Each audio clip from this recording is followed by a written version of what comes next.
So somebody cut down another tree and they called me. This one's oak. We quarter sawed this one because that's much nicer. I called my buddy Roy up again and he showed up with his nice machine. I call him my buddy. It's the second time I met him. He's just that likable of a guy. Quarter sawing, it's a little different than regular flat sawing it. It's a lot more labor intensive. There's more waste. So here we have the bark cut off the four sides like we normally would, but now we're going to start the process of quarter sawing this. So he's going to take the bark off of the other edges, the outside edges, and then when that's done, you'll see he's going to cut the whole thing basically into quarters. So right here he's going to cut it right in half.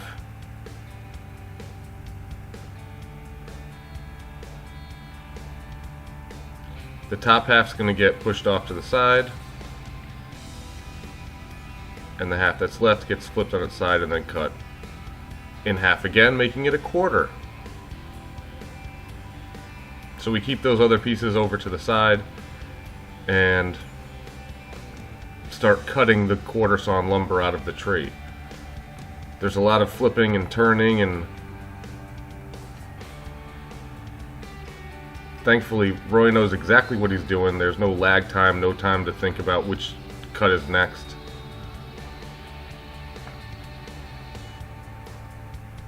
And anywhere there was an opportunity to give me a book matched set of boards, he did that too. We marked them all.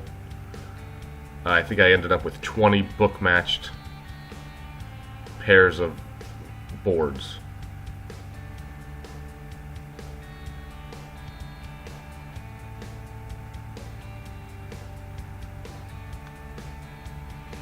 So these two boards right here that he cut, those two are book matched, and we marked them. That was the first book matched pair.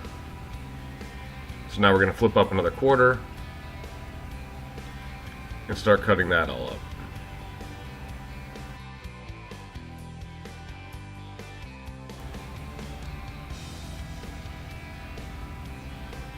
So like I said, there was a lot of waste. These top corner pieces, I guess, that were taken off, I ended up saving some of those. I thought I could maybe use them for some kind of project instead of just throwing them away.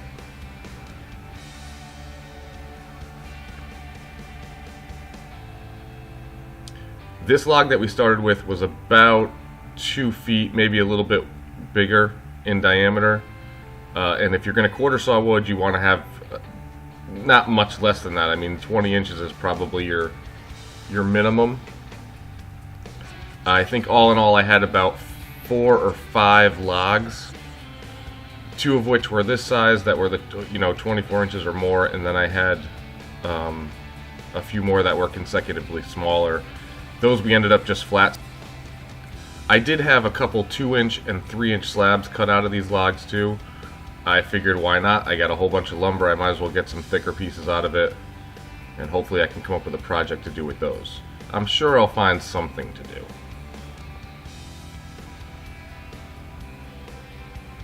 The guy who had the tree come down that we cleaned up, he asked for some boards, so he had a stack of boards that he got for nothing just because he called me and asked if I wanted the rest of it. And if anybody's in the Raleigh, North Carolina area and they need lumber sawn like this, definitely call Roy. He is definitely the guy to call. He moves real fast. He knows exactly what he's doing. He'll give you whatever you want, and he'll explain to you why you would want this over this. He knows exactly what he's doing. I'll leave a link to his website in the description of this video.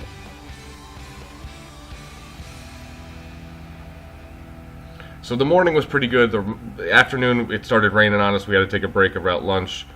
So it took more of the day than I'm sure we all would have liked, and we were wet most of the time.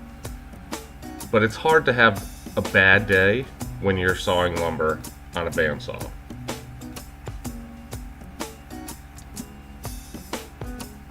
Even my buddy Jamie that was there helping, he was having a great time. It's just a fun machine to watch, and everything goes like a well-oiled machine. You're just moving lumber out of the way and stacking it here, stacking it there, filling the truck up. For a woodworker, it's an awesome experience. So those, we just lifted that. This is the second log that we did. So that gets started up. There's some different angled shots in here, so you could have a different view from the first one that we cut up. But basically quarter sawing, I mean, that you got the gist of it from what you've just watched.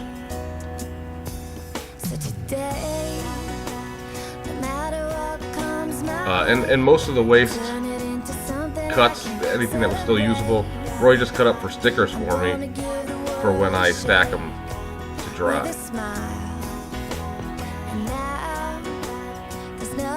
So I'm just going to let the rest of this video play. There's not much left. You can just watch it, the machine moving this thing around. And if you don't see us in the picture, this isn't like stop motion or anything like that. He just moves that log around with the controls on the machine. There's no heavy lifting for us. The most we had to do was roll the log onto the forks to lift it up. I mean, he flips it off and it falls into the side. Roy is the best operator I've ever seen with a bandsaw mill. Life is what you make it, making lemons into lemonade. Ain't it great? As I rush by the window, catches my eye. So that bottom piece there, he just cut. Those are book match pieces that he cut for me. And I'll throw those out to the side. We mark those, and then he cuts the rest of this up. And he probably gets a couple more out of there too. Oh, this piece I asked him to make a thicker piece, just so I could have some bowl blanks. So that bottom 3 inches is just for me to make bowls with. And then we cut that other piece in half. So enjoy the rest of the video. I had an awesome day cutting this wood up. And I know my buddy Jamie had a good time too. And Roy got lunch out of it, so he can't complain. Gonna take the time to celebrate. I'm gonna give the world a shake with a smile. And now there's nothing that can knock